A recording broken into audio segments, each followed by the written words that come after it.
세계가 발칵 뒤집혔습니다. 대만 해협을 봉쇄한 40척의 함대가 접근하면 즉시 격침하겠다는 사상 초유의 최후 통첩을 날린 겁니다. 전 세계가 전쟁 공포에 떨던 일촉즉발의 상황. 이에 맞서 한국이 보낸 건 고작 구축함 3척뿐이었습니다. 모두가 한국의 전멸을 예상했던 바로 그때 한국 함장이 누른 침묵의 엔터키 하나에 모든 판세가 뒤집혔습니다.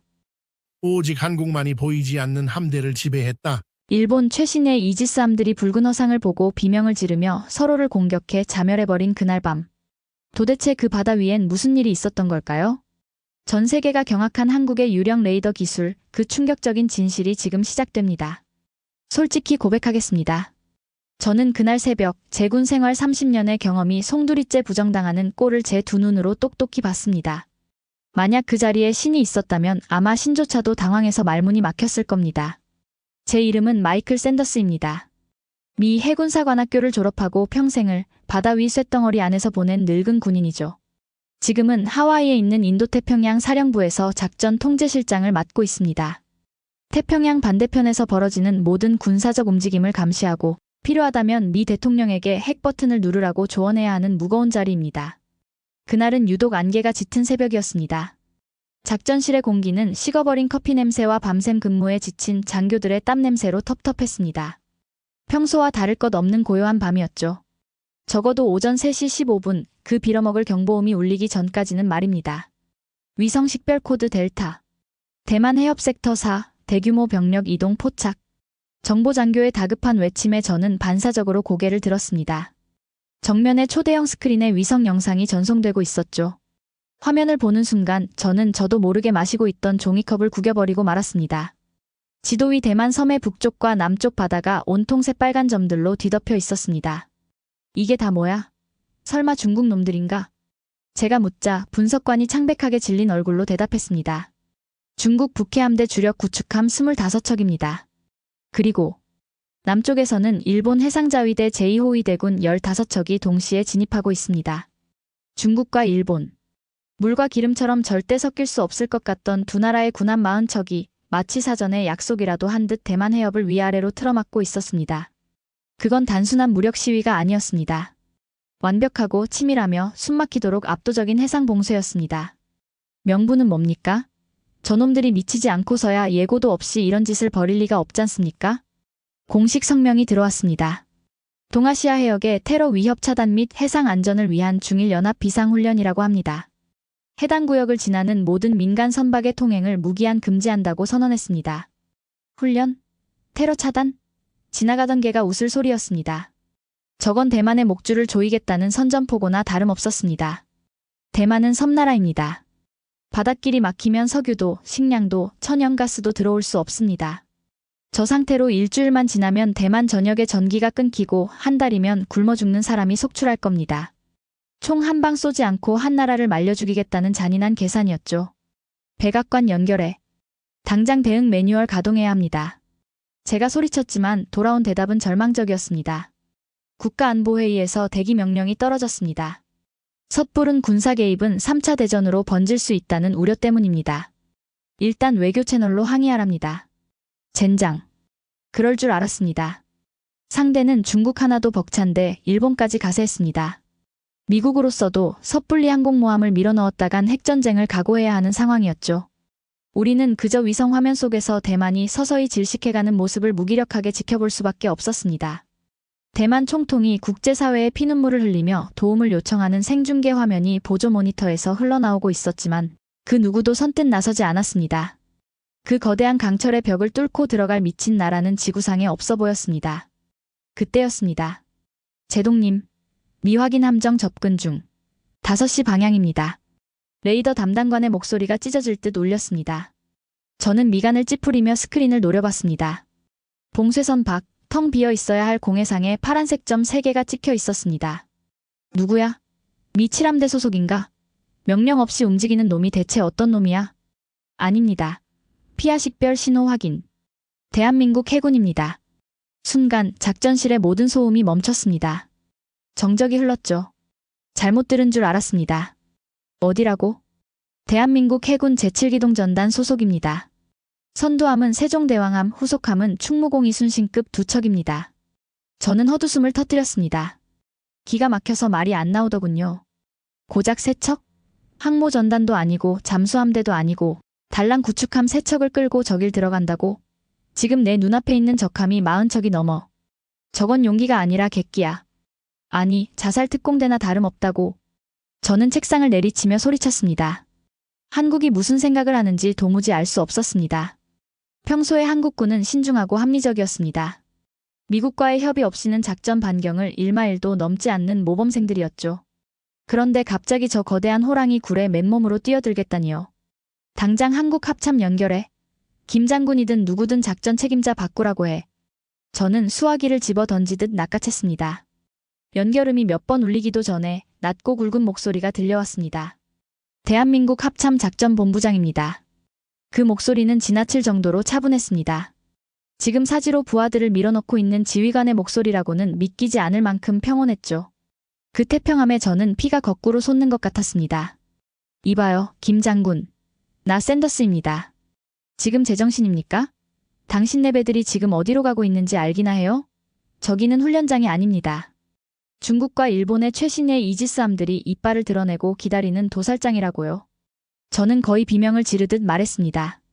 샌더스 제독, 오랜만이군요. 목소리가 많이 급해 보입니다. 지금 농담할 기분 아닙니다. 구축함 3척으로 40척을 상대하겠다고요? 수학을 잊어버린 겁니까? 아니면 전쟁을 비디오 게임으로 착각하는 겁니까?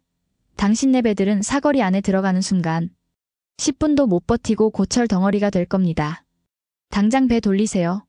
이건 미 태평양 사령부의 공식적인, 아니 친구로서의 간곡한 경고입니다. 제 이마에는 굵은 핏대가 솟아 있었습니다. 하지만 수학이 넘어 김 장군의 대답은 저를 얼어붙게 만들었습니다. 걱정해 주셔서 감사합니다, 제독. 하지만 우리 상선 2척이 저 봉쇄선 안에 갇혀 있습니다. 자국민을 보호하는 건 주권 국가에 타협할 수 없는 의무입니다. 그렇다고 다 죽을 수는 없지 않습니까? 승산이 없는 싸움이에요. 승산이라. 김 장군이 짧게 웃었습니다. 비웃음이 아니라 묘한 자신감이 배어있는 웃음이었습니다. 제독, 우리가 지난 70년 동안 바보처럼 당하고만 살았다고 생각합니까? 우리는 질 싸움은 시작하지 않습니다. 그리고 때로는 보이는 게 전부가 아닐 때도 있는 법이죠. 그게 무슨 뚱딴지 같은 소리입니까? 김 장군. 여보세요? 뚝. 전화가 끊겼습니다. 뚜뚜 하는 건조한 신호음만이 제 귀를 때렸습니다. 저는 멍하니 수화기를 들고 서 있었습니다. 보이는 게 전부가 아니라니. 도대체 한국은 저 뻔한 죽음의 바다 앞에서 무엇을 믿고 저리도 당당한 걸까요? 그 시각 현장의 상황은 제 예상보다 훨씬 더 최악으로 치닫고 있었습니다. 우리는 일본 함대의 내부 통신망을 실시간으로 감청하고 있었죠. 스피커를 통해 일본 해상자위대 사령관 다나카 제독의 목소리가 흘러나왔습니다. 전방의 한국 함선에 알린다. 여기는 대일본제국 해상자위대 관할 구역이다. 너희는 지금 국제연합훈련구역을 침범하고 있다. 즉시 함수를 돌려라. 다시 말한다. 즉시 꺼져라. 말투에서부터 오만함이 뚝뚝 묻어났습니다. 마치 귀찮은 파리떼를 쫓아내는 듯한 말투였죠. 일본 장교들의 키득거리는 웃음소리까지 들렸습니다. 사령관님, 저것들 진짜로 올까요? 겁만 주면 알아서 도망갈 것 같은데요. 놔둬라. 한국 놈들이 원래 껍데기만 요란하지 실속은 없지 않으냐. 사거리 안에 들어오면 본보기로 레이더 조준이나 한번 해줘라. 기겁해서 도망가는 꼴 좀 보자꾸나. 중국 측 반응은 더 노골적이었습니다. 한국? 겁을 상실했군. 딱 3척? 우리 미사일 한 척당 하나씩만 쏴도 가루가 되겠어. 그냥 수장시켜버리고 실수였다고 하면 그만이야. 그들의 대화 속에서 한국은 군대가 아니었습니다. 그저 비웃음거리, 잘해봐야 성가신 장애물 정도였죠. 그 모욕적인 언사들을 들으며 저는 주먹을 꽉 쥐었습니다. 동맹국이 저런 취급을 당하는 게 분하기도 했지만 현실적으로 그들의 말이 틀린 게 없다는 사실이 더 비참했습니다. 전력 차이가 너무나 명백했으니까요. 제독님, 한국 함대가 경고를 무시했습니다. 속도를 올립니다. 30노트. 최대 속력으로 진입합니다. 스크린 속 파란 점 3개가 붉은 점들의 숲을 향해 거침없이 돌진하기 시작했습니다. 마치 불 속으로 뛰어드는 불나방처럼 혹은 거대한 바위를 향해 달려드는 3개의 화살처럼. 끝났군. 제가 탄식했습니다. 경보. 일본 이지스함 5척 사격 통제 레이더 가동. 한국 함정에 락온 걸었습니다. 작전실에 요란한 경보음이 울렸습니다. 스크린 위 한국 함정들을 향해 수십 개의 붉은색 조준선이 꽂히는 게 보였습니다. 이제 일본 함장이 발사 버튼만 누르면 한국의 최신의 구축함들은 거대한 불꽃놀이와 함께 태평양 바닥으로 가라앉을 운명이었습니다. 저는 눈을 질끈 감았습니다. 차마 그 참상을 지켜볼 자신이 없었습니다. 그런데 바로 그 순간이었습니다. 지금까지 죽은 듯이 침묵을 지키던 한국의 기함 세종대왕함에서 전 채널로 송출하는 통신이 터져 나왔습니다. 그 목소리는 다나카의 오만함과는 차원이 다른 서늘하고 묵직한 위압감을 담고 있었습니다. 여기는 대한민국 해군 제7기동 전단장이다. 우리는 공해상에서의 자유로운 항행과 자국민 보호를 위해 진입한다. 만약 우리 진로를 방해하거나 위협을 가한다면 지금 이 순간부터 기관들의 함정은 통제 불능 상태에 빠질 것이다. 저는 제 귀를 의심했습니다. 통제 불능? 고작 배 세 척으로 저 거대한 연합함대를 통제 불능으로 만들겠다고? 다나카 제독도 저와 같은 생각이었나 봅니다. 스피커 너머로 그의 비웃음이 터져 나왔습니다. 통제 불능? 한국인들은 언제부터 코미디언이 된 거냐? 겨우 세 척으로 우리 40척을? 재미있군. 어디 한번 해봐라. 1분 주겠다. 1분 안에 머리를 돌리지 않으면 그 세 척은 용궁 구경을 하게 될 것이다. 1분. 그 짧은 시간이 제게는 영원처럼 느껴졌습니다. 일본 함대의 거대한 포신들이 한국 배를 향해 천천히 돌아가는 것이 위성 화면으로 생생하게 보였습니다. 초침이 움직일 때마다 제 심장 박동 소리도 빨라졌습니다. 50초, 40초, 30초. 제동님, 저것 좀 보십시오. 레이더 담당관의 목소리가 떨리고 있었습니다. 한국 함정에서 이상한 전파 신호가 포착됩니다. 이건 우리가 아는 주파수가 아닙니다. 기존의 전자전 공격과는 파형이 완전히 다릅니다. 그게 무슨 소리야? 제가 되묻기도 전에 한국 함장의 목소리가 다시 한번 무전기를 타고 흘렀습니다. 이번에는 더 낮고 더 차가운 목소리였습니다. 카운트다운 종료. 시스템 개방. 작전명 팬텀. 시작한다. 그 한마디가 떨어지는 순간이었습니다. 제동님. 화면이. 펜타곤 작전실의 메인 스크린이 미친 듯이 번쩍거리기 시작했습니다. 지직거리는 노이즈가 화면을 뒤덮더니 위성 데이터 수신 장치에서 스파크가 튀는 듯한 굉음이 들렸습니다. 서버 다운입니까? 해킹입니까? 아닙니다. 위성 신호는 정상입니다. 그런데 데이터가 폭주하고 있습니다. 3초 뒤 노이즈가 거치고 화면이 다시 선명해졌을 때 저는 저도 모르게 자리에서 벌떡 일어나 뒷걸음질 쳤습니다. 제 입에서는 욕설조차 나오지 않았습니다. 그저 턱이 빠질 듯 벌어질 뿐이었죠. 이게 도대체 뭐야? 텅 비어 있어야 할 대만 해협의 바다. 분명 한국배 3척과 적함 40척뿐이어야 할 그 바다 위에 인간의 상식으로는 설명할 수 없는 기괴한 광경이 펼쳐져 있었습니다. 레이더 화면이 온통 새빨간 경고등으로 가득 차 있었던 겁니다. 100개? 아니, 셀 수 없을 만큼. 엄청난 숫자의 미식별 물체들이 일본과 중국 함대를 빽빽하게 포위하고 있었습니다. 불과 1초 만의 말입니다. 마치 바다 밑바닥에서 지옥의 군단이 솟아오른 것처럼 레이더 화면은 빈틈없이 붉은색으로 물들어 있었습니다. 일본 측 통신망에서는 더 이상 비웃음 소리가 들리지 않았습니다. 대신 공포에 질린 비명만이 터져나오기 시작했습니다. 사령관님, 적함 발견. 적함 다수 발견. 수가 너무 많습니다. 레이더가 꽉 찼습니다. 대체 어디서 나타난 겁니까? 침착해. 기계 오류다. 재부팅해. 육안으로 확인해. 밖을 보란 말이다. 다나카 제독이 악을 쓰며 소리쳤지만 부하의 절규가 이어졌습니다. 아무것도 안 보입니다. 창밖은 텅 비어 있는데 레이더에는 대한 미사일이 쏟아지고 있다고 뜹니다. 충돌 5초 전. 회피 기동. 으악. 혼란. 그건 단순한 혼란이 아니었습니다. 완벽하고 압도적인 공포였습니다. 한국이 쏘아 올린 보이지 않는 그물이 그 거대한 연합함대를 집어삼키기 시작한 겁니다. 저는 떨리는 손으로 스크린을 가리키며 중얼거렸습니다. 김 장군. 당신 대체 무슨 짓을 저지른 거야? 보이는 게 전부가 아니라는 그의 말이 비수가 되어 제 심장에 꽂히고 있었습니다. 이제 전쟁의 양상은 우리가 알던 것과는 완전히 다른 차원으로 넘어가고 있었습니다. 지옥. 그래요. 그건 인간이 0과 1로 쌓아 올린 가장 차갑고도 뜨거운 디지털 지옥이었습니다. 방금 전까지 오만함에 취해 한국군을 조롱하던 일본과 중국 함대의 통신망은 이제 비명과 욕설, 그리고 짐승이 죽기 직전에 내지르는 단말마와 같은 공포의 절규들로 가득 차버렸습니다.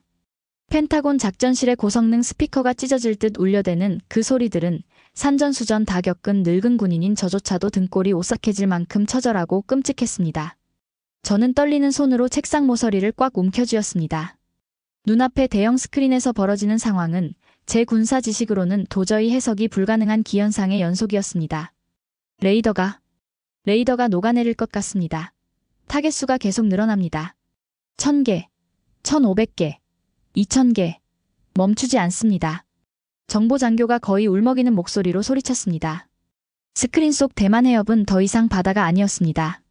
그것은 붉은색 점들로 이루어진 거대한 늪이었습니다. 한국의 세종대왕함이 팬텀이라는 작전명을 입 밖으로 꺼낸 지 불과 10초 만에 벌어진 일이었습니다. 레이더상에 갑자기 나타난 수천 개의 붉은 점들. 그것들은 단순히 기계적인 오류로 생기는 노이즈나 허상이 아니었습니다. 그것들은 마치 살아있는 생물처럼, 아니 굶주린 상어떼처럼 움직였습니다. 물리학적으로 불가능한 기동이었습니다. 마하 5의 속도로 수면 위를 질주하다가 관성을 무시한 채 직각으로 꺾어지는가 하면 갑자기 함정 바로 위 수직으로 1km를 솟구쳤다가 다시 수직으로 내리꽂히기도 했습니다. 하늘과 바다의 경계가 무너졌고 물리 법칙이 조롱당하고 있었습니다. 일본 최신형 이지스함 아타고의 함교 내부 음성이 실시간으로 전송되어 왔습니다. 그들의 목소리에는 공황 상태를 넘어선 광기가 서려 있었습니다. 전방 12시 방향. 미사일 고속정 떼거리가 몰려온다. 거리 5km, 4km. 너무 빠르다. 요격해. 뭐하고 있어? 요격하란 말이야. 다나카 제독의 목소리가 쇳소리처럼 갈라져 터져나왔습니다. 레이더에 잡히는 게 너무 많습니다. 사격 통제 장치가 목표를 설정하지 못합니다. 시스템 과부하. 타겟이 100개가 넘어서 우선순위를 정할 수가 없습니다. 눈에 보이는 건 다 쏴. 4배에 닿기 전에 전부 가루로 만들어버려. 일본의 최신형 위상 배열 레이더가 그들이 자랑하던 세계 최고 수준의 방공 시스템이 한국의 유령들에게 철저히 농락당하고 있었습니다. 한국이 쏘아 올린 디지털 헛개비들은 일본 함정들의 센서 가장 깊은 곳을 해킹하여 파고들었고 존재하지 않는 적을 마치 눈앞에 닥친 현실의 위협처럼 인식하게 만들었습니다. 극한의 공포에 질린 일본 포술장이 결국 이성을 잃고 반사적으로 발사 버튼을 눌렀습니다. 투두두두두두둑, 쾅, 쾅. 위성 화면을 통해 일본 구축함의 근접 방어 무기인 펠렁스가 붉은 불꽃을 뿜어내는 것이 선명하게 보였습니다. 분당 4,500발의 텅스텐 탄환이 허공을 가르며 쏟아져 나갔습니다. 밤바다를 수놓은 예광탄의 궤적은 화려하다 못해 섬뜩했습니다. 하지만 그 포탄들이 뚫고 지나간 자리에는 아무것도 없었습니다. 유령은 죽지 않습니다. 애초에 살아있지 않았으니까요. 일본군이 필사적으로 쏘아댄 수천 발의 기관포탄은 유령의 몸을 그대로 통과해 바다 건너편에 정박해 있던 중국 구축함을 향해 날아갔습니다. 퍽퍽퍽, 쾅, 으악, 피격, 피격, 갑판에 불이 났다. 중국 측 통신망에서 비명이 터져나왔습니다. 일본이 쏜 눈먼 탄환들이 중국 구축함의 선체 옆면을 긁고 지나가며 폭발을 일으킨 것입니다. 뭐야? 일본 놈들이 미쳤나? 왜 우리한테 총질이야? 중국 함대 사령관의 격노한 목소리가 들렸습니다. 이건 배신이다. 일본 놈들이 혼란을 틈타 우리를 공격한다. 저놈들 처음부터 이럴 작정이었어. 아닙니다. 오해입니다. 우리는 미사일 고속정을 쏘려고. 닥쳐라. 내 눈에는 너희가 우리를 조준 사격하는 걸로 보인다. 전 함대 반격하라. 일본 함정을 격침시켜. 이게 바로 한국이 노린 진짜 함정이었습니다. 피아식별 교란. 한국의 팬텀 시스템은 단순히 가짜 표적만 만들어낸 것이 아니었습니다. 일본 배의 레이더에는 중국 배를 적국 미사일이나 적국 함정으로 보이게 만들고 반대로 중국 배의 레이더에는 일본 배를 공격해오는 적으로 인식하게 조작해버린 것입니다. 아군과 적군의 경계가 무너졌습니다. 서로를 철석같이 믿고 등을 맡겼던 동맹이 순식간에 서로의 목덜미를 물어뜯으려는 늑대들로 돌변했습니다. 제동님. 중국 구축함 란저우함이 대한미사일 발사관을 개방했습니다. 일본 기함을 조준하고 있습니다. 부관의 외침에 저는 마른 침을 삼켰습니다. 목구멍이 타들어가는 것 같았습니다. 안 돼. 멈춰. 저것 쏘면 진짜 전쟁이야. 한국 놈들 판을 너무 키웠어. 이건 장난이 아니라고. 저는 모니터를 향해 손을 뻗으며 소리쳤습니다. 하지만 제 목소리가 저 먼 바다에 닿을 리 없었습니다. 중국 함정의 미사일 발사구가 하늘을 향해 열리는 모습이 클로즈업되었습니다. 저 미사일이 발사되는 순간 동아시아는 불바다가 될 게 뻔했습니다. 하지만 제 예상은 또다시 보기 좋게 빗나갔습니다. 중국 함정이 미사일 발사 버튼을 누르려던 바로 그 찰나 그들의 사격 통제 컴퓨터가 기괴한 소리를 내며 먹통이 되어버렸기 때문입니다. 발사 불가. 발사 불가. 시스템 오류. 뭐야? 왜 안 나가? 수동으로 전환해. 쏴버리란 말이야. 안 됩니다. 모든 계기판이 멈췄습니다. 키보드도 터치스크린도 먹통입니다. 무슨 소리야? 전원을 껐다 켜. 화면을 보십시오. 이상한 글자가 뜹니다. 중국군 장교의 당황한 목소리에 우리는 급히 첩보 위성을 통해 그들의 함교 내부 모니터 화면을 해킹해 띄워봤습니다. 중국 함정의 메인 스크린을 가득 채운 건 시스템 오류를 알리는 붉은색 경고창이 아니었습니다. 그것은 짙은 푸른색 바탕에 떠있는 단 한 줄의 하얀색 한글 문장이었습니다. 집에 갈 시간이다. 그 문장을 보는 순간 제 온몸에 소름이 돋았습니다. 등줄기를 타고 차가운 얼음물이 흘러내리는 것 같았습니다. 한국은 단순히 전파 방해만 하고 있는 게 아니었습니다. 그들은 이미 적들의 무기체계 가장 깊은 곳, 심장 부인 운영체제까지 침투해 있었던 겁니다. 언제든 마음만 먹으면 미사일을 쏘게 만들 수도, 아예 발사관을 잠가버릴 수도, 심지어 배 안에 산소 공급 장치를 꺼버릴 수도 있는 신의 영역에 그들은 서 있었습니다. 그건 전쟁이 아니었습니다. 일방적인 훈육이었습니다. 그 혼란의 도가니 속에서 오직 세 척의 배만이 평온했습니다. 대한민국 해군 제7기동전단, 세종대왕함과 충무공 이순신급 구축함 2척. 그들은 마치 태풍의 눈처럼 고요했습니다. 사방에서 기관포가 불을 뿜고 배들이 엉켜 돌아가고 욕설과 비명이 난무하는 그 생지옥 한가운데를 한국 구축함들은 일렬종대로 유유히 가로질러 가고 있었습니다. 그들의 항로 앞에서는 마치 모세의 기적처럼 일본과 중국 배들이 겁에 질려 길을 비켜주었습니다. 아니, 정확히 말하면 한국 배 근처에 다가가면 자신들의 시스템이 완전히 마비된다는 걸 깨닫고 필사적으로 도망치고 있었습니다. 그때였습니다. 공포와 굴욕감을 이기지 못한 일본 함정 한 척이 이성을 잃고 미친 짓을 감행했습니다. 이 악마 같은 놈들. 일본 5,000톤급 구축함의 함장이 악에 바친 목소리로 고래고래 소리를 질렀습니다. 박아버려. 저놈들이 원흉이다. 미사일이 안 나가면 배로 들이받아서라도 침몰시켜. 충돌 코스 잡아. 전속력으로 돌진해. 미친. 자폭 공격을 하겠다는 거야? 펜타곤의 분석관들이 경악하며 비명을 질렀습니다. 천황 폐하 만세. 구시대의 유물 같은 구호를 외치며 일본 함정이 한국의 세종대왕함을 향해 거칠게 함수를 틀었습니다. 엔진 출력을 최대로 높인 일본 배가 하얀 거품을 일으키며 무서운 속도로 돌진했습니다. 무기가 안 통하니 몸통 박치기라도 하겠다는 최후의 발악이었습니다. 충돌 10초 전. 거리 300m, 200m. 제동님, 한국 배가 피하지 않습니다. 회피 기동을 안 합니다. 그대로 들이받칠 겁니다. 제 심장이 멈추는 것 같았습니다. 아무리 최첨단 이지스함이라도 5,000톤짜리 쇳덩어리가 시속 50km로 와서 들이받으면 두 동강이 날 수밖에 없습니다. 피해. 제발 키를 돌리라고. 제가 모니터를 향해 소리쳤습니다. 하지만 위성 화면 속 세종대왕함의 함교 유리창 너머로 비치는 한국 지휘관들의 모습은 기괴할 정도로 침착했습니다. 그들은 다가오는 일본 배를 그저 쳐다보고만 있었습니다. 커피잔 하나 흔들리지 않는 부동심. 그건 자신감이 아니라 확신이었습니다. 충돌 5초 전. 돌진하던 일본 함정의 조타실에서 비명이 터져나왔습니다. 타가 안 먹힙니다. 조타륜이 잠겼습니다. 뭐라고? 으악. 조타륜이 제멋대로 돌아갑니다. 귀신이다. 귀신이 핸들을 잡고 있어.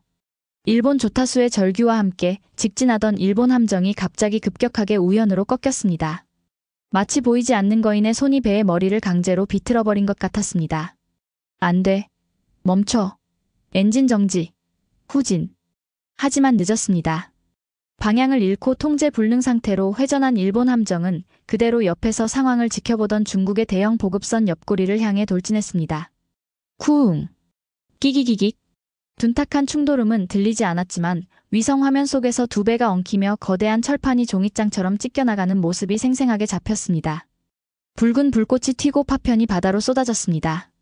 중국 보급선의 연료 탱크가 터졌는지 검은 연기가 치솟았습니다. 으악. 일본 놈들이 우리 보급선을 격침시켰다. 아니야. 우리 탓이 아니라고.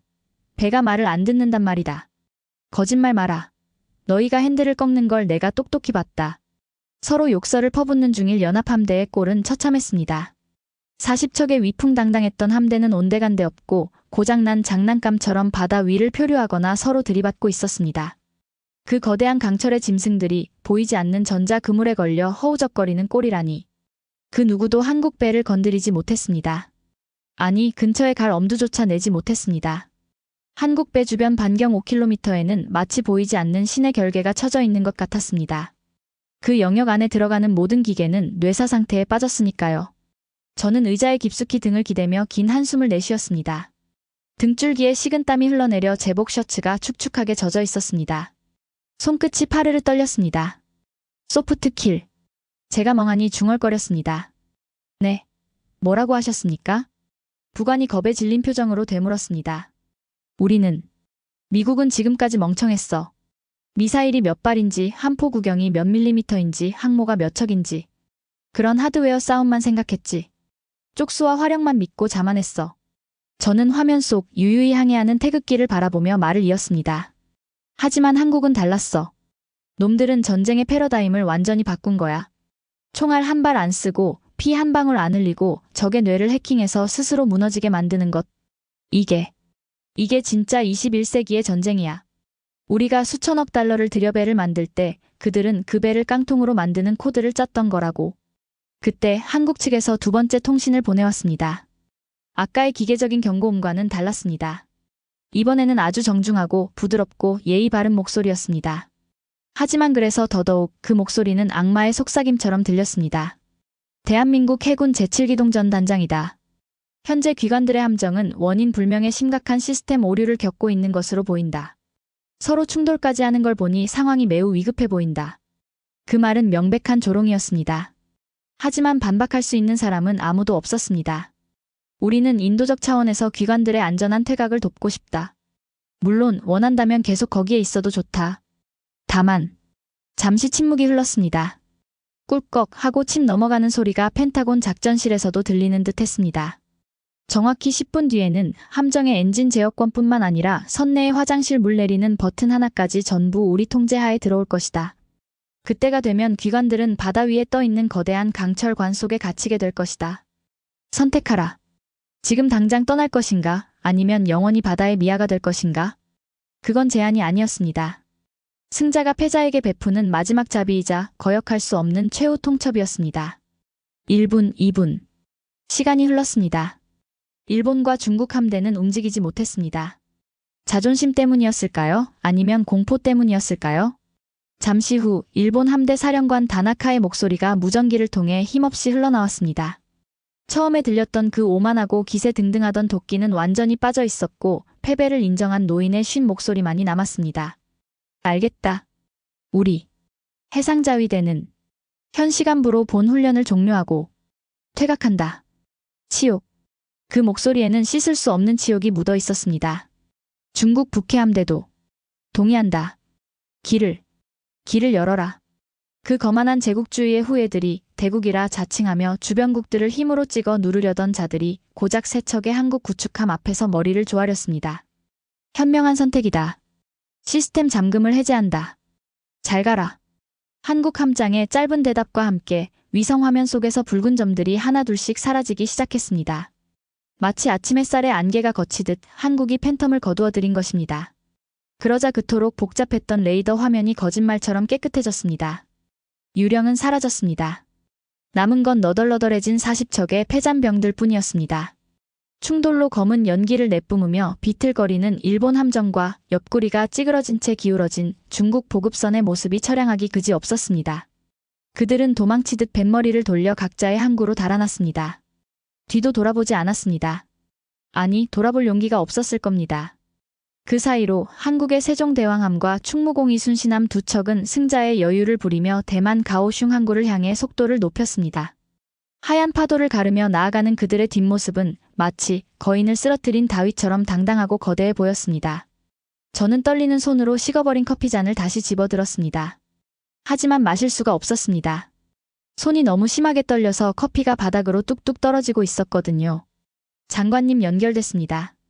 부관이 조심스럽게 수화기를 건넸습니다. 미 국방장관이었습니다. 샌더스 제독 상황 보고하게. 한국 배들은 어떻게 됐나? 전멸했나? 장관의 목소리는 이미 최악의 상황을 가정한 듯 무거웠습니다. 저는 스크린 속 멀어지는 한국 함정의 태극기를 바라보며 마른 입술을 떼었습니다. 장관님. 아니요.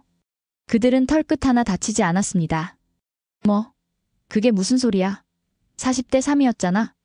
장관님, 제 보고서 양식을 좀 바꿔야 할 것 같습니다.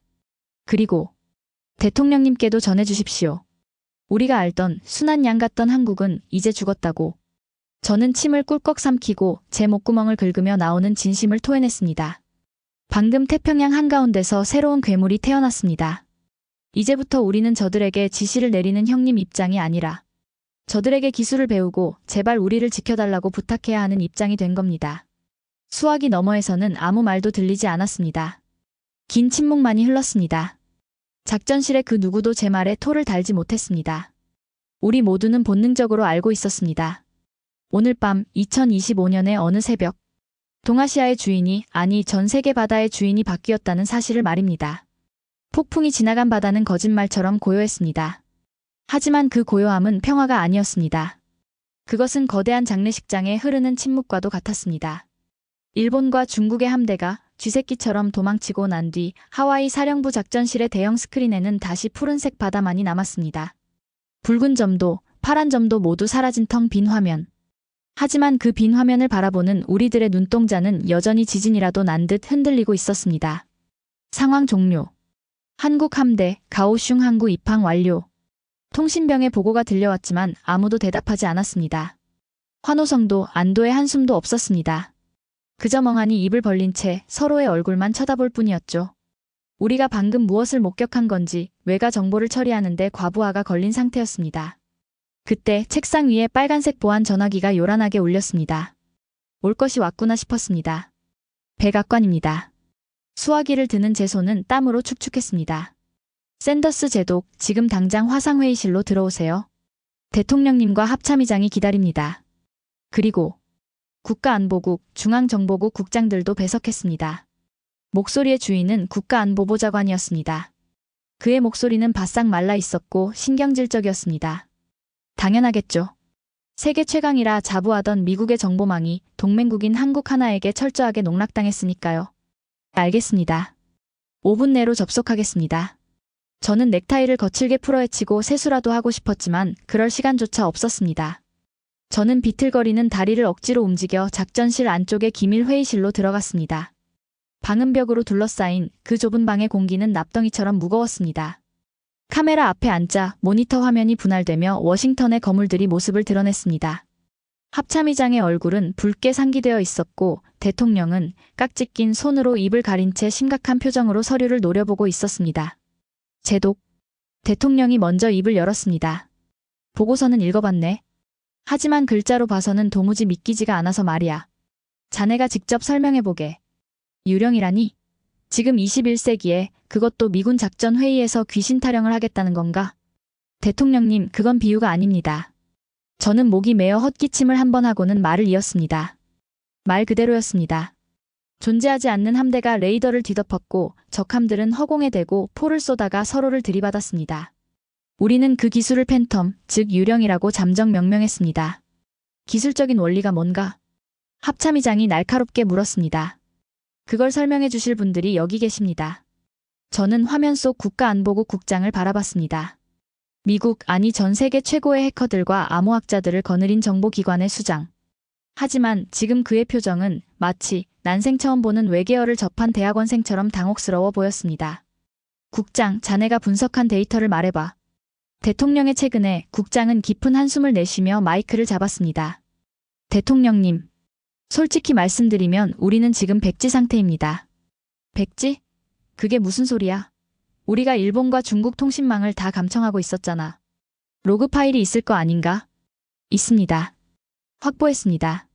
일본 이지스함 아타고의 메인 컴퓨터 로그 기록을 전부 뜯어봤습니다. 그런데 국장이 화면에 복잡한 코드 뭉치를 띄웠습니다. 보시다시피 한국군이 시스템에 개입한 시점부터의 데이터가 전부 노이즈입니다. 노이즈? 네. 0과 1로 이루어진 디지털 신호가 아니라 마치 화이트 노이즈처럼 무의미한 잡음으로 채워져 있습니다. 그런데 더 무서운 건 그 잡음이 일본배의 컴퓨터를 완벽하게 장악했다는 겁니다. 이건 기존의 해킹 방식이 아닙니다. 악성 코드를 심어서 시스템을 마비시키는 수준이 아닙니다. 국장은 잠시 말을 멈추고 믿기 힘들다는 듯 고개를 저었습니다. 한국은 아예 물리계층을 조작했습니다. 물리계층이라니? 쉽게 설명해. 합참의장이 소리쳤습니다. 쉽게 말해 한국은 일본배의 레이더가 받아들이는 전파 신호 그 자체를 파도처럼 덮어 씌운 겁니다. 컴퓨터 언어로 해킹한 게 아니라 자연현상인 전파를 찰흙처럼 주물러서 가짜 신호를 진짜처럼 둔갑시킨 겁니다.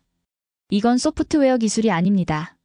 전파를 다루는 하드웨어 기술력이 우리보다 최소 10년은 앞서 있다는 뜻입니다. 회의실에 침묵이 흘렀습니다. 10년.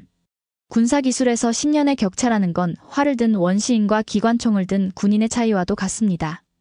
중국 쪽은 어떤가? 대통령이 물었습니다. 중앙정보국 국장이 대답했습니다. 더 심각합니다. 중국 구축함들은 아예 운영체제가 삭제되었습니다. 한국이 남긴 집에 갈 시간이다라는 문구를 제외하고는 하드디스크가 깨끗하게 포맷되었습니다. 복구 자체가 불가능합니다. 중국 해군은 지금 저 배들을 고치는 게 아니라 아예 뇌를 드러내고 새 것으로 갈아 끼워야 하는 상황입니다. 수리비만 수조 원이 들 겁니다. 대통령이 의자 깊숙이 몸을 파묻으며 중얼거렸습니다. 한국. 이 친구들이 언제 이런 괴물을 만들었지? 우리가 기술 통제하고 있었잖아. 핵심 반도체나 레이더 기술은 우리가 넘겨주지 않으면 못 만드는 거 아니었나? 그게 저희도 미치겠는 부분입니다. 국가안보국 국장이 억울하다는 듯 말했습니다.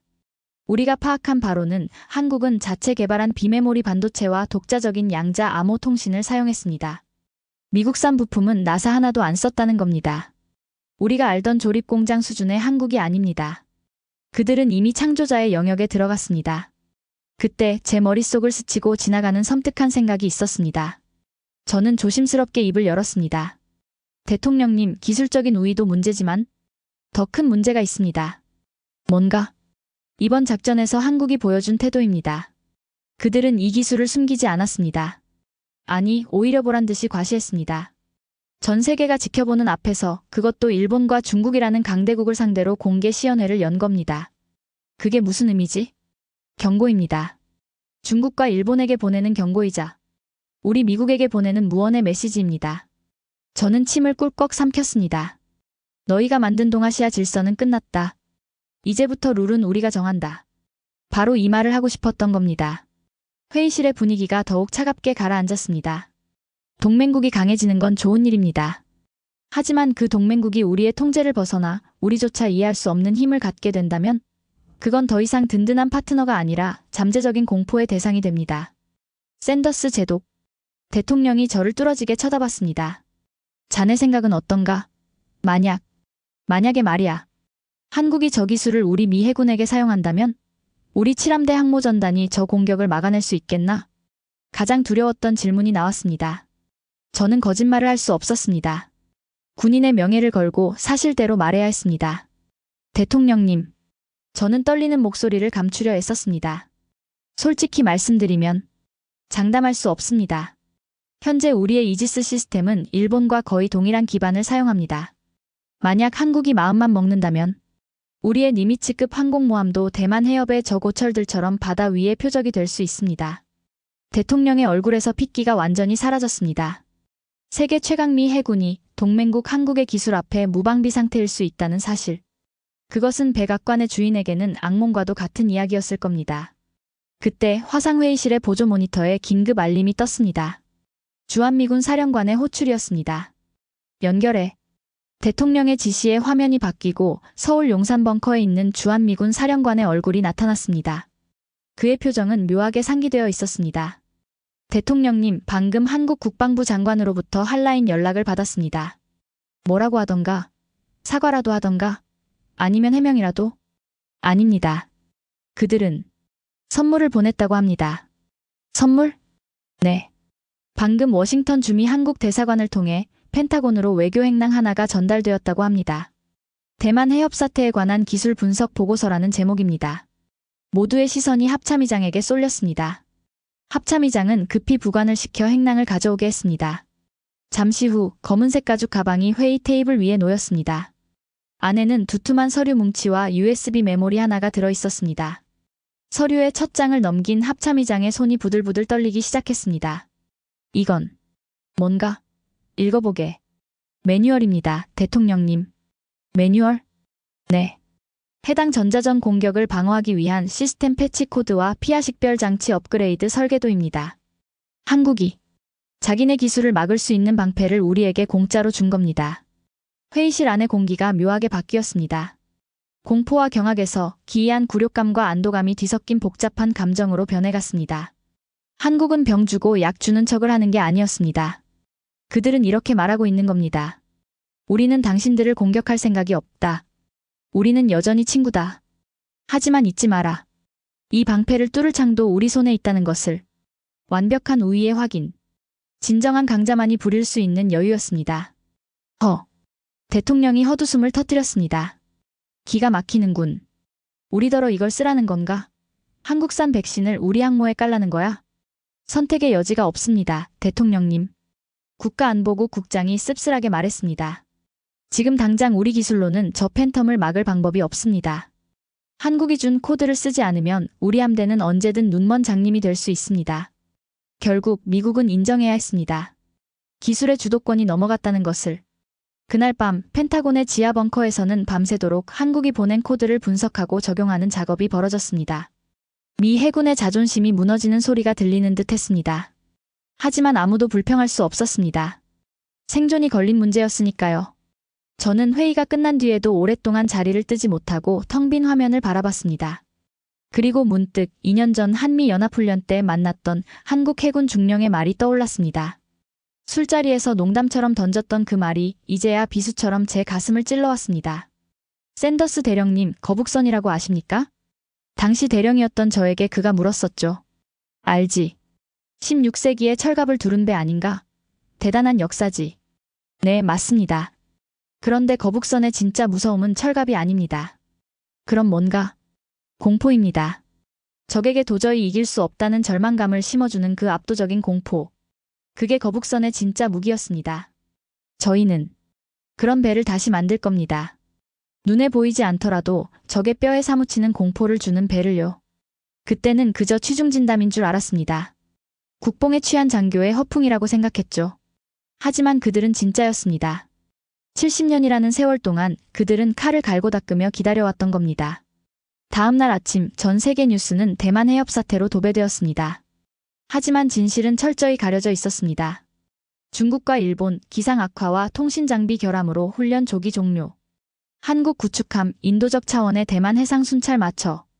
표면적으로는 평범한 뉴스였습니다. 일반 대중들은 아무도 모를 겁니다. 그날 밤 바다 위에서 40척의 군함이 유령에게 홀려 서로를 쏘아댔다는 사실을. 그리고 그 유령을 부리는 마법사가 바로 대한민국이라는 사실을. 하지만 진짜 세상, 즉 정보기관과 군 수뇌부들의 세계에서는 이미 천지개벽이 일어났습니다. 도쿄의 방위성에서는 다나카 제독이 보직 해임되었습니다. 중국 북해함대 사령관은 베이징으로 소환되어 조사를 받고 있다는 첩보가 들어왔습니다. 그들은 패배의 책임을 지고 물러났지만 진짜 공포는 이제부터 시작일 겁니다. 그들은 이제 바다에 나갈 때마다 수평선을 의심하게 될 테니까요. 저 너머에 또다시 한국의 유령이 기다리고 있을지 모른다는 공포. 그것이 바로 한국이 심어놓은 진정한 무기였습니다. 며칠 뒤 저는 사적인 채널을 통해 한국의 김 장군에게 이메일을 하나 보냈습니다.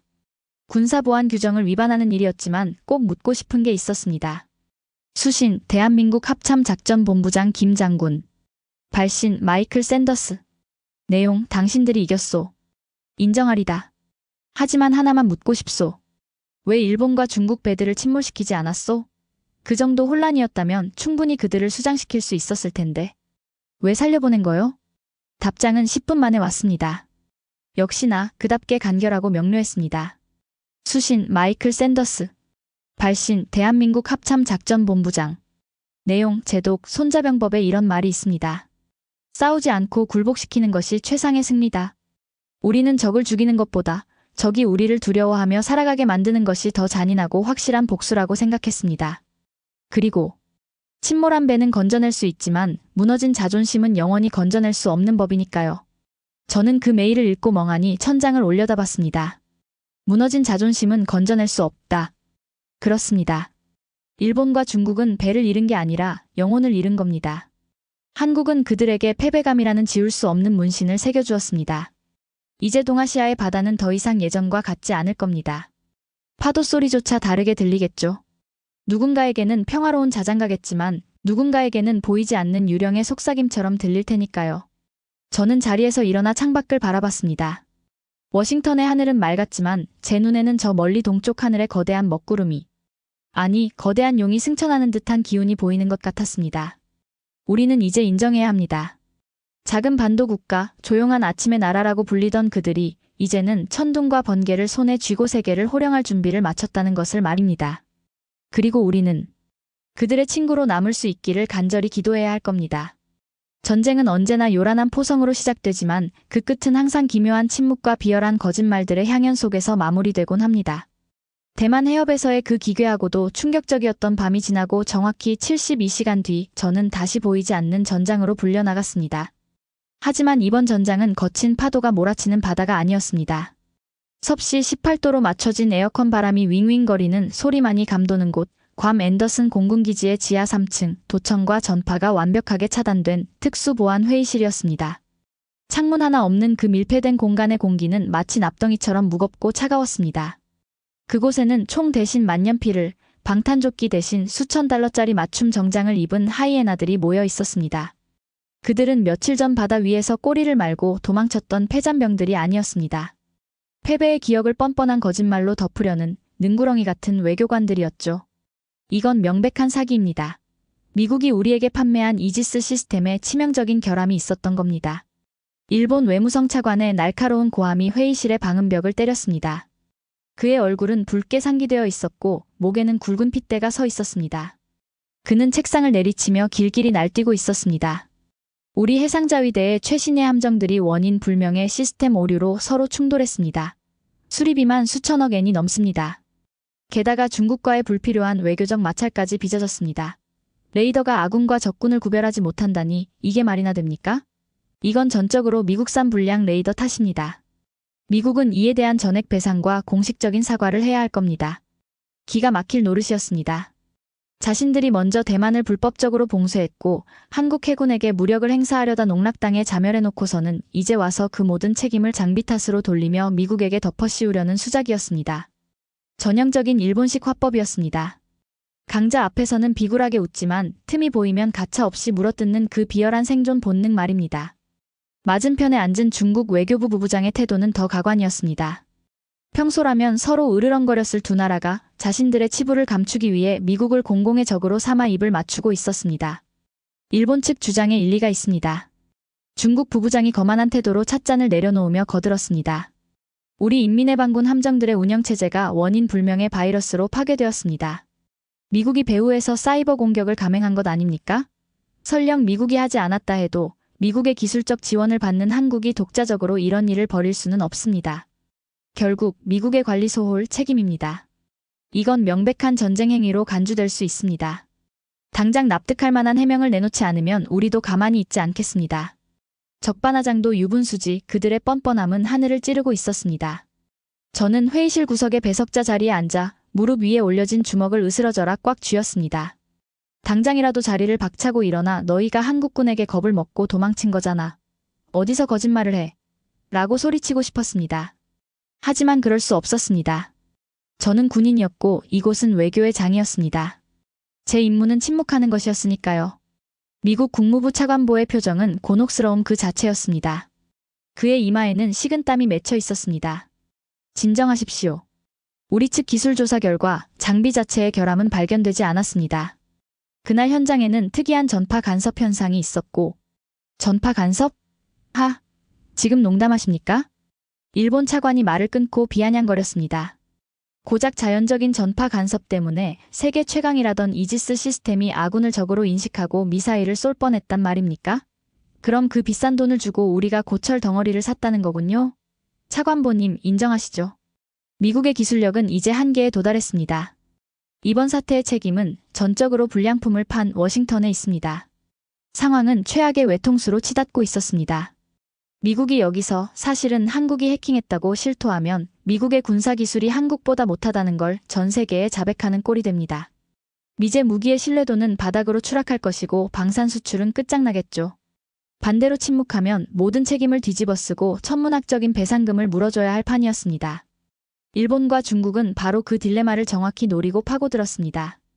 그들은 교활하게도 자신들의 패배를 미국의 기술적 실수로 둔갑시켜 역사를 조작하려 하고 있었습니다. 며칠 전 바다 위에서 벌어진 유령 소동을 영원히 덮어버리고 아무 일도 없었던 것처럼 여전히 자신들이 아시아의 맹주인 것처럼 행세하려는 역겨운 술책이었죠. 그래서 원하는 게 뭡니까? 미 국무부 차관보가 지친 목소리로 물었습니다. 일본 차관이 기다렸다는 듯 득의양양한 미소를 지으며 두툼한 서류 봉투를 내밀었습니다. 간단합니다. 첫째, 파손된 함정 수리비 및 작전 손실 비용 전액 지원. 둘째, 차세대 레이더 기술의 무상 이전. 그리고 셋째. 그는 잠시 뜸을 들이더니 승자의 눈빛으로 차관보를 쏘아보았습니다.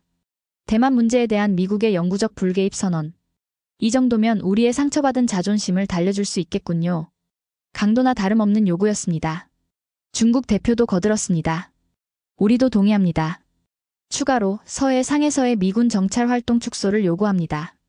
이 조건들을 수용한다면 이번 사고는 조용히 덮어드리죠. 회의실의 공기가 숨을 쉴 수 없을 만큼 무거워졌습니다. 미국이 이 요구를 들어준다면 동아시아에서의 패권은 완전히 무너집니다. 일본과 중국에게 굴복하는 꼴이 되니까요. 하지만 거절한다면 그들은 미국 장비는 치명적 결함이 있다고 전 세계 언론에 대서특필할 겁니다. 저는 입술을 깨물었습니다. 비릿한 피맛이 입안에 퍼졌습니다. 우리가 피를 흘려가며 지켜준 동맹들이 자신들의 이익을 위해 우리의 등에 칼을 꽂고 비틀고 있었습니다. 무력감과 분노가 뒤섞여 속이 메스꺼울 지경이었습니다. 바로 그때였습니다. 쿵, 쿵. 굳게 닫혀있던 회의실의 육중한 철문이 예고도 없이 둔탁하게 울렸습니다. 이 방은 회의 중에 절대 개방되지 않는 것이 원칙이었습니다. 호출벨도 울리지 않았는데 누군가 문을 두드린 것입니다. 입구를 지키던 미군 경호원들이 당황하여 무전기에 손을 대기도 전에 잠금 장치가 해제되는 소리와 함께 육중한 철문이 벌컥 열렸습니다. 끼익. 소름 끼치는 금속성 소음과 함께 차가운 복도의 공기가 밀려 들어왔습니다.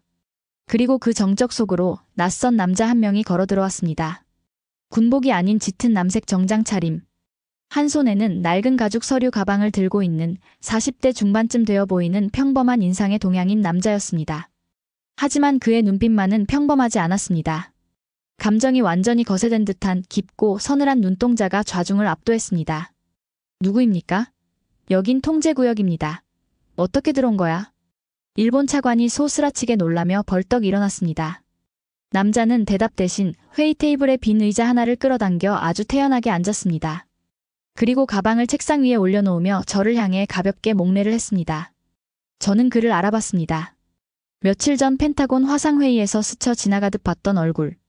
대한민국 국방과학연구소의 수석연구원이자 이번 팬텀 작전의 설계자로 알려진 천재공학자. 코드네임 닥터박이라고 불리는 남자였습니다. 늦어서 죄송합니다. 괌 공항의 입국 심사가 꽤 까다롭더군요. 혈맹국 외교관 여권을 가졌는데도 짐 검사를 하더군요. 그는 유창한 한국어로 말했고 회의실의 동시통역 시스템을 통해 그의 건조한 목소리가 울려 퍼졌습니다. 한국 대표가 여기 왜 있습니까? 우린 당신들을 초대한 적 없습니다. 중국 부부장이 불쾌한 기색을 감추지 않고 소리쳤습니다. 경비원. 이 사람 당장 끌어내.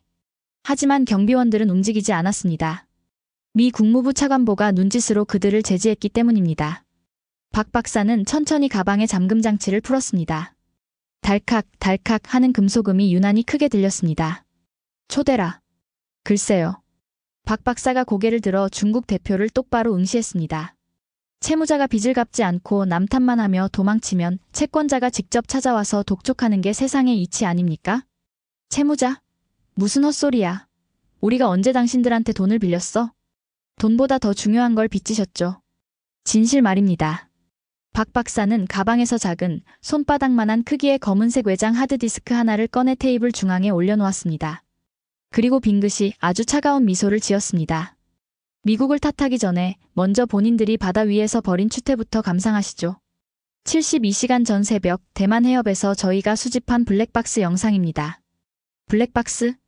일본 차관의 눈동자가 지진이라도 난 듯 흔들리기 시작했습니다. 저희가 개발한 팬텀 시스템에는 아주 흥미로운 부가 기능이 하나 있습니다. 단순히 적의 레이더를 교란하는 것뿐만 아니라 교란당한 적의 통신망과 함교 내부의 CCTV 영상을 실시간으로 역해킹하여 녹화하는 기능이죠. 일종의 서비스 품질 보증 차원이랄까요? 고객님들이 우리 서비스에 얼마나 만족했는지 기록해두는 겁니다. 박 박사가 하드디스크를 회의실의 메인 프로젝터 케이블에 연결했습니다. 자, 그럼 개봉 박두. 장르는 재난 영화이자 코미디입니다. 스크린이 켜졌습니다. 그리고 그들이 덮어두고 싶었던 지옥이 고화질 영상으로 다시 펼쳐졌습니다. 첫 번째 영상은 일본 이지스함 아타고의 함교 내부였습니다. 4K급의 선명한 화질 속에서 다나카 제독의 얼굴이 클로즈업되었습니다. 그는 땀과 공포에 젖어 짐승처럼 울부짖고 있었습니다. 뭐야? 쏴. 눈에 보이는 건 다 쏘란 말이야. 중국 놈들이든 뭐든 상관없어. 내가 살아야 해. 다 격침시켜. 제독님, 아군일 수도 있습니다. 닥쳐. 내 명령 안 들려? 쏘라고. 회의실이 얼어붙었습니다. 동맹군을 향해 발포 명령을 내리는 지휘관의 육성이 적나라하게 흘러나왔습니다. 이어서 중국 함정의 내부 영상이 재생되었습니다. 일본 놈들을 죽여라. 저 원숭이들이 우리를 배신했다. 미사일 날려. 전탄 발사. 그건 군인의 모습이 아니었습니다. 이성을 잃고 서로를 물어뜯으려는 광인들의 모습이었습니다. 조금 전까지 동아시아의 평화와 기술적 결함을 운운하던 그들의 위선적인 가면이 산산조각 나는 순간이었습니다. 하지만 더 충격적인 건 그 다음이었습니다. 화면이 바뀌고 일본 함정이 통제 불능 상태에서 중국 보급선을 들이받고 도주하는 장면이 나왔습니다.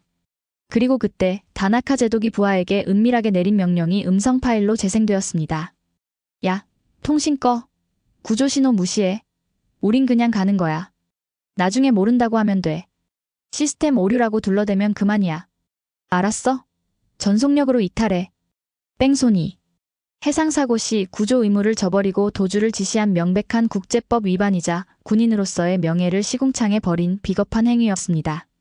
뒤이어 중국 함장이 일본 배를 향해 온갖 저속한 욕설을 퍼붓는 음성까지 가감없이 흘러나왔습니다. 통역사가 차마 통역하지 못하고 머뭇거릴 정도로 저급한 단어들이었습니다. 영상이 끝난 뒤 프로젝터에 펜 돌아가는 소리만이 윙윙거릴 뿐 회의실에는 죽은 듯한 침묵만이 흘렀습니다. 일본 차관의 얼굴은 흑빛으로 변해 있었고 중국 부부장은 찻잔을 쥔 손을 부들부들 떨고 있었습니다. 그들은 본능적으로 직감했습니다. 이 영상이 세상에 공개되는 순간 자신들의 정치 생명은 물론이고 국가적 위신이 끝장난다는 것을요. 국제적 망신은 둘째치고 자국 내에서도 엄청난 비난 여론에 휩싸여 정권 자체가 흔들릴 수도 있는 핵폭탄급 증거였습니다.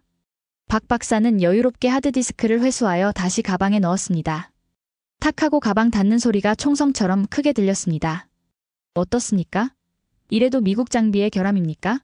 아니면 당신들의 인격 결함입니까? 그의 목소리는 나직했지만 그 어떤 고함보다도 날카롭게 폐부를 찔렀습니다. 이걸 어쩔 셈입니까? 일본 차관이 기어들어가는 목소리로 거의 울먹이듯 물었습니다. 그 거만하던 태도는 온데간데 없었습니다. 글쎄요. 고민 중입니다. 유튜브에 올릴까 생각 중이거든요. 제목은 4K 고화질로 보는 중일 연합군의 팀킬쇼가 좋겠군요.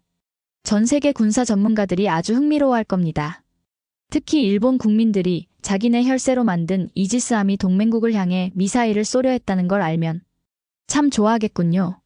아베 파벌이 어떻게 무너질지 기대가 됩니다. 안 돼. 그건 절대 안 됩니다. 일본 차관이 비명을 지르며 자리에서 튀어나갔습니다.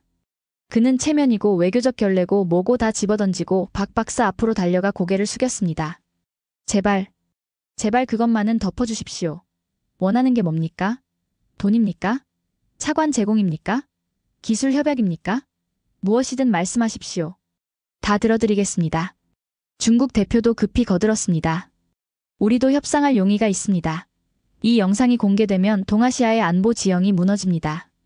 한국에게도 미국에게도 좋지 않을 겁니다.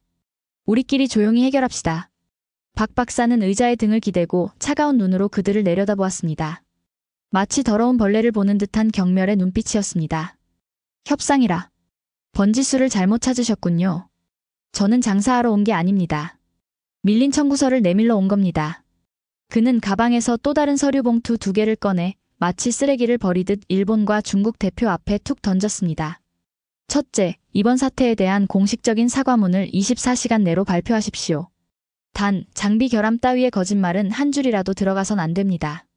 한국 영해 및 작전구역에 대한 무단 침입 시도와 위협 행위를 명확히 인정하고 사과하십시오. 그건 너무 굴욕적입니다. 국가의 자존심 문제입니다. 자존심? 뺑소니를 친 순간 이미 버린 거 아니었습니까? 싫으면 영상을 올리겠습니다. 박 박사가 주머니에서 스마트폰을 꺼내는 신용을 하자 일본 차관이 급히 손을 저으며 소리쳤습니다. 아닙니다. 알겠습니다. 하겠습니다. 문구는 조율하게 해주십시오. 토시 하나도 바꿀 수 없습니다. 제가 적어준 대로 읽으십시오. 다음, 둘째. 박 박사는 손가락 2개를 펴보였습니다. 대만 해협에 대한 불법 봉쇄를 즉각 해제하고 향후 50년간 해당 구역에서의 무력 시위를 금지하는 조약에 서명하십시오. 이 조약의 이행 보증국은 대한민국이 맞습니다. 만약 어길 시 우리는 언제든 팬텀을 다시 가동할 겁니다. 셋째. 박 박사의 시선이 저 마이클 샌더스에게 잠시 머물렀습니다. 그 눈빛은 묘했습니다. 동맹으로서의 신뢰와 경고가 섞인 눈빛. 이 모든 거짓말과 책임 전가 과정에서 발생한 미국의 명예실추와 행정적 피해에 대해서도 배상하십시오. 당신들이 덮어씌우려 했던 혐의들 깨끗하게 청산하시란 말입니다. 미국은 당신들의 쓰레기통이 아닙니다. 그건 단순한 배려가 아니었습니다.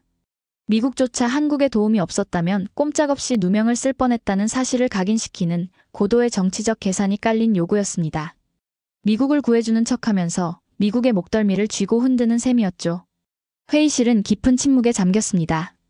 일본과 중국 대표는 떨리는 손으로 서류를 집어들었습니다. 이 종이 위에 서명하는 순간 그들은 한국의 발 아래 무릎을 꿇는 것입니다. 영원히 2등 국가로 전락하는 것입니다. 하지만 서명하지 않는다면 영상이 공개되고 더 끔찍한 파멸이 기다리고 있었습니다. 시간이 없습니다. 제 귀국 비행기 시간이 1시간밖에 안 남았거든요. 면세점에도 들러야 해서 바쁩니다. 박 박사가 손목시계를 보며 무심하게 재촉했습니다. 서명. 하겠습니다. 일본 차관이 먼저 무너졌습니다. 펜을 쥔 그의 손이 수전증 환자처럼 심하게 떨렸습니다. 사각, 종이 위에 서명하는 소리가 마치 자신의 사형 집행서에 사인하는 소리처럼 들렸습니다. 이어서 중국 부부장도 입술을 깨물며 치욕스러운 표정으로 붉은 인주가 묻은 도장을 찍었습니다. 상황 종료. 단 한 방의 총성도 없이 피 한 방울 흘리지 않고 한국은 이 좁은 회의실 테이블 위에서 완벽한 승리를 거두었습니다. 그것은 총칼로 얻은 승리보다 훨씬 더 잔인하고 확실한 승리였습니다. 박 박사는 서명된 서류를 꼼꼼히 확인하고 챙겨 가방에 넣었습니다. 그리고 자리에서 일어났습니다. 그리고 마지막으로 하나 더. 그가 나가려다 말고 멈춰서서 뒤를 돌아 일본 차관을 똑바로 바라봤습니다. 다시는 독도 근처에 얼씬도 하지 마십시오. 이번엔 유령으로 끝났지만 다음번에 또다시 우리 영해를 넘본다면 그때는 영상 따위로 끝나지 않을 겁니다. 그때는 진짜가 갈 겁니다. 그게 무엇인지는 상상에 맡기죠. 그 말은 단순한 경고가 아니었습니다. 미래에 대한 예언이자 등골 서늘한 저주처럼 들렸습니다. 박 박사가 회의실을 나가고 문이 닫힌 뒤에도 그 누구도 말을 잇지 못했습니다. 일본 차관은 의자에 주저앉아 머리를 감싸쥐고 흐느꼈고 중국 대표는 넋이 나간 사람처럼 멍하니 허공을 응시했습니다. 저는 그제야 막혔던 숨을 길게 몰아쉬었습니다. 셔츠 안이 식은땀으로 흥건했습니다. 무섭다. 이게 제 솔직한 심정이었습니다. 한국은 단순히 힘센 나라가 된 게 아니었습니다. 그들은 교활할 정도로 똑똑해졌고 잔인할 정도로 냉철해졌습니다. 적의 약점을 정확히 파고들어 뼈와 살을 분리해버리는 그 솜씨는 수천 년 동안 강대국들 틈바구니에서 생존해온 민족만이 가질 수 있는 도끼이자 지혜였습니다. 그들은 이제 선비의 가면을 벗고 승부사의 얼굴을 드러냈습니다. 저는 미국 국무부 차관보를 바라봤습니다. 그의 얼굴에도 저와 같은 표정이 서려 있었습니다. 누명을 벗었다는 안도감보다는 통제할 수 없는 거인이 탄생했다는 두려움. 우리는 오늘 확인했습니다. 호랑이 새끼를 키운 줄 알았는데 알고 보니 우리가 용의 여의주를 건드려 깨운 것이었다는 사실을 말입니다. 회의실을 빠져나와 괌의 뜨거운 햇살 아래 섰을 때 저는 눈부신 하늘을 올려다보며 중얼거렸습니다. 세상이 완전히 바뀌었군. 저 멀리 활주로에서 서울행 비행기가 굉음을 내며 이륙하고 있었습니다. 그 비행기가 푸른 하늘에 남긴 하얀 비행운이 마치 아시아의 하늘을 둘로 가르는 거대한 선처럼 보였습니다. 이제 그 선을 넘을 수 있는 나라는, 그리고 그 선을 지우거나 새로 그을 수 있는 나라는 오직 하나뿐이었습니다. 저는 주머니에서 담배를 꺼내 물었지만 끝내 불을 붙이지 못했습니다. 라이터를 쥔 손이 여전히 미세하게 떨리고 있었기 때문입니다. 이것으로 제 긴급 보고를 마칩니다. 워싱턴에 계신 높으신 분들이 이 보고서를 읽고 어떤 표정을 지을지 참으로 궁금하군요. 하지만 한 가지는 확실합니다. 이제 우리는 지도에서 한반도를 볼 때 예전과는 전혀 다른 눈으로 바라봐야 할 겁니다. 그곳에는 우리가 통제할 수 없는, 그러나 우리의 생존을 위해 반드시 손을 잡아야만 하는 위대한 거인이 살고 있으니까요. 역사는 가끔 아주 조용히 아무도 눈치채지 못하는 사이에 페이지를 넘기곤 합니다. 마치 한 계절이 가고 다음 계절이 오듯이 거대한 변화는 소리 없이 찾아와 우리의 일상을 완전히 바꿔놓습니다. 대만 해협에서의 그 기괴하고도 충격적이었던 밤이 지나고 정확히 한 달이라는 시간이 흘렀습니다. 세상은 겉보기에 아무런 변화가 없어 보였습니다. 뉴욕 월스트리트의 증시는 여전히 탐욕스럽게 돌아갔고 도쿄 긴자의 화려한 네온 사인은 밤거리를 밝혔으며 베이징의 거대한 공장 굴뚝들은 쉴 새 없이 회색 연기를 내뿜고 있었습니다. 일반 대중들은 그날 밤 칠흑 같은 어둠이 깔린 대만 해협바다 위에서 무슨 일이 있었는지 전혀 알지 못했습니다. 괌의 지하 벙커에서 강대국들의 외교관들이 모여 어떤 굴욕적인 조약에 서명했는지도 꿈에도 몰랐죠. 그들은 그저 아침 뉴스에 나온 기상 악화와 통신 장비 결함으로 인한 중일 연합훈련 조기 취소라는 짧은 자막 한 줄을 믿고 다시 각자의 바쁜 일상으로 돌아갔습니다. 하지만 우리 진짜 세상의 이면을 다루는 제복 입은 사람들에게 지난 한 달은 천지개벽의 시간이었습니다. 겉으로는 고요해 보였지만 수면 아래에서는 거대한 지각 변동이 일어나고 있었으니까요. 저는 지금 서울 용산에 와 있습니다. 제 군 생활 30년의 마지막을 정리하는 퇴역식을 앞두고 마지막으로 꼭 제 두 눈으로 확인하고 싶은 것이 있어서 비공식적으로 휴가를 내고 태평양을 건너왔습니다. 전쟁기념관 광장에는 평화로운 가을 햇살이 내리쬐고 있었습니다. 노랗게 물든 은행나무 아래로 유모차를 끄는 젊은 부부의 모습이 보였고 현장 학습을 나온 유치원생들의 맑은 웃음소리가 광장을 채우고 있었습니다. 너무나 평범하고 눈물이 날 정도로 평화로운 풍경이었습니다. 하지만 저는 알고 있습니다. 이 평화가 얼마나 무서운 힘 위에 서 있는 것인지를요. 저 아이들의 해맑은 웃음을 지키기 위해 이 나라는 보이지 않는 곳에서 얼마나 날카로운 칼을 갈아왔는지를 말입니다. 지난 한 달간 펜타곤 정보국으로 들어오는 1급 기밀 보고서들의 내용은 그야말로 충격과 공포의 연속이었습니다. 우리가 알던 동아시아의 질서는 이미 산산조각이 나 있었습니다. 우선 일본의 상황부터 말씀드려야겠군요. 그 오만하고 콧대 높던 일본 해상자위대는 지금 내부에서부터 처참하게 무너져 내리고 있습니다. 최근 일본 요코스카 해군 기지 주변의 정신과 병원들은 예약이 꽉 찼다고 합니다. 환자들은 대부분 젊은 자위대원들입니다. 정보국에서는 이것을 유령병이라고 부르기 시작했습니다. 그날 밤 레이더 화면을 가득 채웠던 붉은 점들의 공포를 목격한 레이더 운용병들과 함교 장교들 사이에서 집단적인 외상 후 스트레스 장애가 전염병처럼 번지고 있다는 첩보였습니다. 증상은 비슷했습니다. 바다만 보면 발작을 일으키거나 모니터 화면에 노이즈가 조금만 생겨도 비명을 지르며 책상 밑으로 숨는다는 것이었죠. 제동님, 저는 더 이상 배를 탈 수 없습니다. 눈을 감아도 그 붉은 점들이 보입니다. 수천 개의 미사일이 저를 향해 날아오는 꿈을 꿉니다. 이것이 그들이 제출한 전역 사유서에 적힌 내용이었습니다.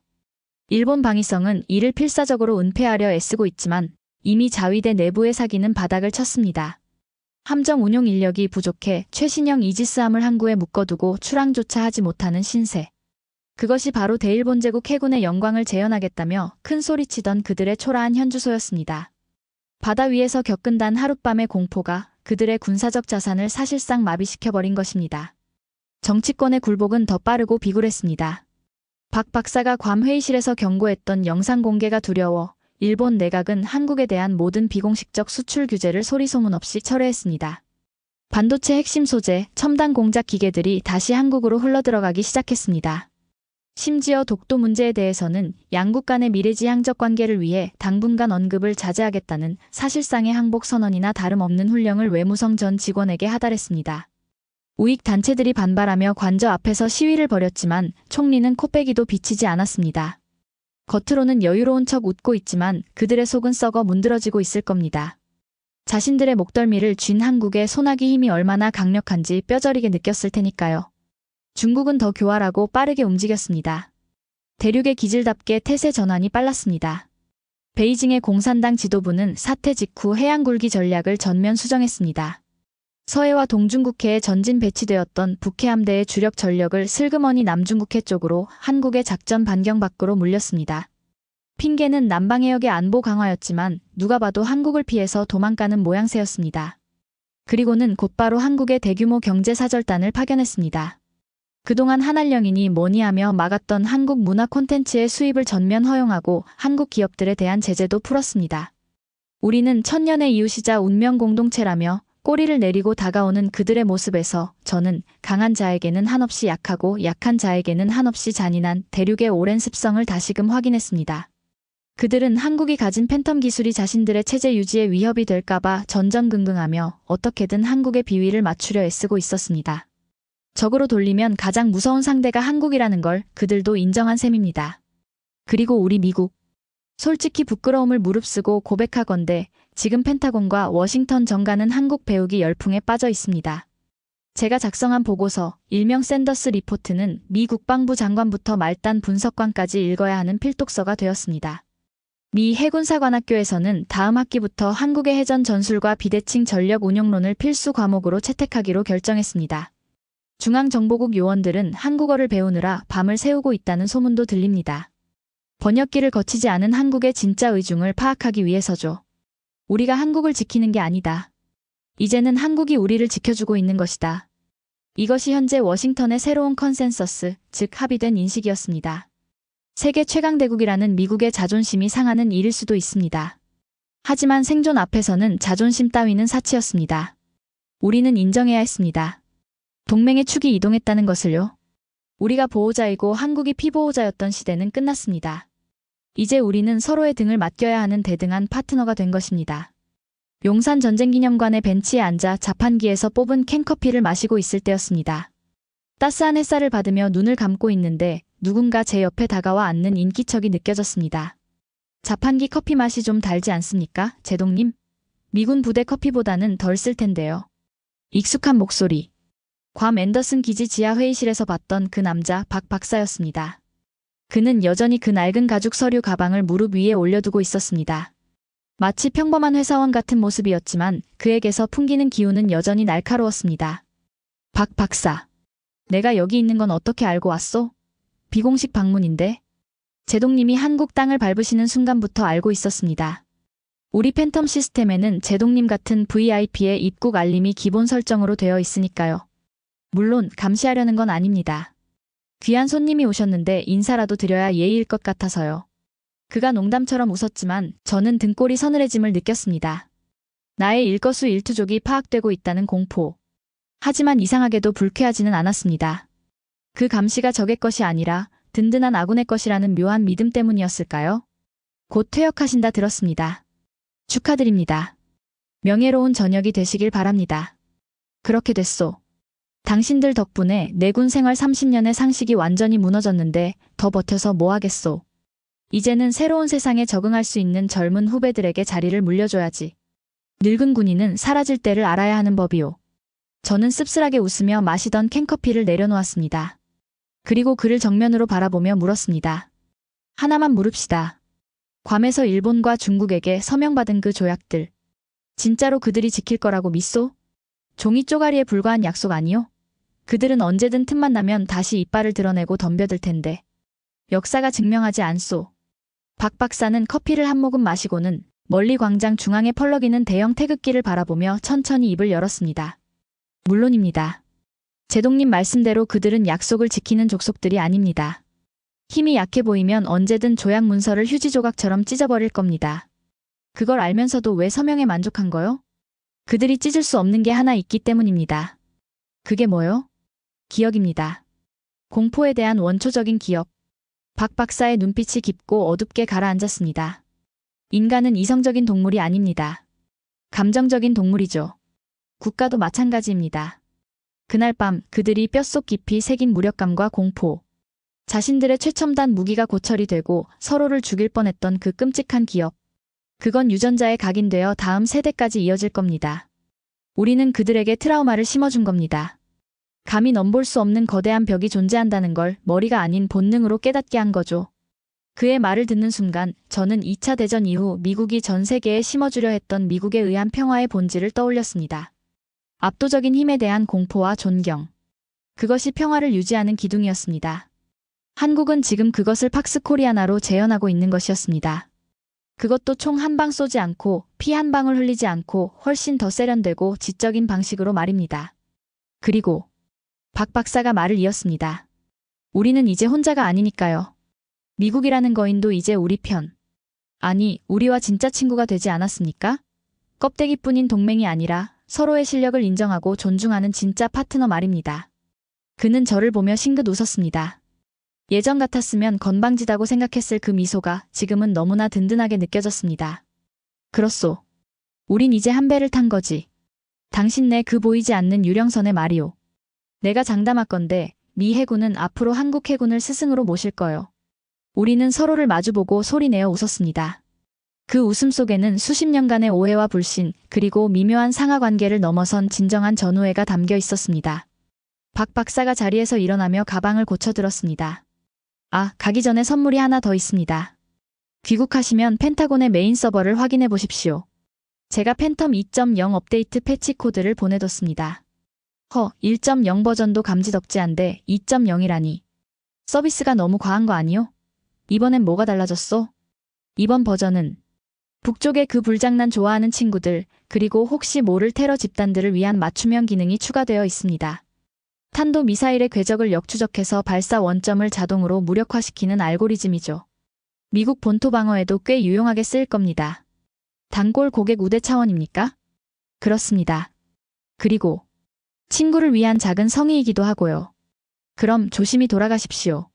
언젠가 다시 뵙기를 바랍니다. 그는 정중하게 고개를 숙여 인사하고는 광장의 인파 속으로 걸어 들어갔습니다.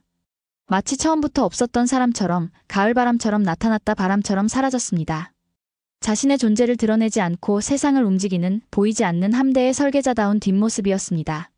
저는 박 박사가 사라진 자리를 한참 동안 바라보다가 자리에서 일어나 전쟁기념관의 거대한 회랑으로 발걸음을 옮겼습니다. 그곳에는 6.25 전쟁 당시 이 낯선 땅에서 자유를 위해 목숨을 바친 국군과 유엔군 전사자들의 이름이 새겨진 명비가 끝도 없이 이어져 있었습니다. 검은 대리석 위에 새겨진 수만 개의 이름들. 70년 전 이 나라는 지도에서 지워질 뻔했던 잿더미였습니다. 원조받은 밀가루 포대로 옷을 해 입고 남이 쓰다 버린 M1 소총으로 나라를 지켜야 했던 세계에서 가장 가난하고 비참한 나라. 하지만 지금 제가 서 있는 이 땅은 세계를 움직이는 심장이 되었습니다. 반도체로 4차 산업의 쌀을 만들고 문화로 전 세계인의 마음을 훔치더니 이제는 그 누구도 흉내낼 수 없는 보이지 않는 기술로 강대국들의 무릎을 꿇렸습니다. 저는 문득 깨달았습니다. 한국의 진짜 힘은 팬텀 시스템이나 최첨단 잠수함 따위가 아니라는 것을요. 그들의 진짜 힘은 수천 년의 침략과 고난 속에서도 결코 꺾이지 않았던 도끼, 잿더미 속에서도 다시 일어서는 회복력, 그리고 불가능을 가능으로 만들어내는 집념 그 자체였습니다. 일본과 중국이 간과했던 것, 그리고 우리 미국조차 잊고 있었던 것이 바로 그 정신이었습니다. 기술은 훔칠 수 있어도 그 정신은 훔칠 수 없는 법이니까요. 새로운 질서라. 저는 명비에 손을 대고 혼잣말을 중얼거렸습니다. 차가운 대리석의 감촉이 손끝에 전해졌습니다. 사람들은 흔히 강대국이 약소국을 보호하고 통제하는 것이 질서라고 생각합니다. 하지만 이제 그 낡은 질서는 깨졌습니다. 진정한 질서는 나라의 크기와 상관없이 실력과 도덕성을 갖춘 나라가 존중받고 리더십을 발휘하는 것입니다. 한국은 그 새로운 질서의 설계자가 되었습니다. 며칠 뒤 하와이로 돌아가는 비행기 안에서 저는 노트북을 열어 제 퇴역 연설문을 다시 고쳐 쓰기 시작했습니다. 원래 원고에는 미국은 영원히 아시아의 수호자로 남을 것이다라는 문장이 있었습니다. 저는 백스페이스 키를 눌러 그 문장을 천천히 지웠습니다. 그리고 잠시 고민하다가 떨리는 손가락으로 이렇게 다시 써내려갔습니다. 우리는 오랫동안 우리가 거인이라고 생각했다. 그래서 작은 나라들을 우리 어깨 위에 태워주고 있다고 믿었다. 우리의 힘이 정의이고 우리의 보호가 그들에게는 축복이라고 착각했다. 하지만 이제 나는 깨닫는다. 우리가 거인의 어깨 위에 서 있었던 것임을. 그 거인의 이름은 대한민국이다. 그들은 작지만 강했고 조용하지만 그 누구보다 뜨거웠다. 이제 우리는 그 거인의 손을 잡고 나란히 걸으며 함께 새로운 지평선을 향해 나아가야 한다. 이것은 미국의 후퇴가 아니다. 진정한 동반자와 함께하는 위대한 전진이다. 비행기 창밖으로 태평양의 푸른 바다가 끝없이 펼쳐져 있었습니다. 햇빛을 받아 반짝이는 물결이 아름다웠습니다. 저 깊은 바다 어딘가에 한국의 잠수함들이 그리고 그들이 심어놓은 보이지 않는 함대가 숨죽여 우리를 지키고 있을 겁니다. 적이 오면 언제든 다시 깨어나 그 붉은 공포를 선사할 준비를 한 채로 말이죠. 그 생각만으로도 묘하게 안심이 되었습니다. 과거에는 그들이 우리의 보호가 필요한 손이 많이 가는 동생이었지만 이제는 우리가 등을 맡길 수 있는 세상에서 가장 강력하고 믿음직한 형제가 되었으니까요. 적들은 그들을 보이지 않는 유령이라 부르며 두려워하겠지만 우리는 그들을 보이지 않는 수호자라 부르며 환영할 것입니다. 이것이 대만 해협 사태가 우리에게 남긴 마지막 교훈이자 제가 군복을 벗으며 세상에 남기는 마지막 증언입니다. 동아시아의 태양은 이제 도쿄도 베이징도 아닌 서울에서 떠오르고 있습니다. 그리고 그 빛은 그 어느 때보다 강렬하고 공정하며 찬란합니다. 여러분은 진정한 강함이란 무엇이라고 생각하십니까? 오늘 우리는 총성 한 발, 피 한 방울 없이 오직 기술과 지혜만으로 거대 함대를 무릎 꿇린 대한민국의 이야기를 함께 했습니다. 적을 파괴하는 것보다 적이 스스로 두려움을 느끼고 존경하게 만드는 것. 그것이야말로 우리가 추구해야 할 품격 있는 승리가 아닐까 합니다. 반도체부터 방산, 그리고 문화까지. 대한민국이 가진 저력은 이미 전 세계를 놀라게 하고 있습니다. 이 가슴 벅찬 통쾌함과 자부심을 주변의 소중한 분들과 함께 나누고 싶다면 지금 공유 버튼을 눌러주세요. 그리고 구독과 좋아요는 더 멋진 대한민국의 이야기를 만드는 데 큰 힘이 됩니다.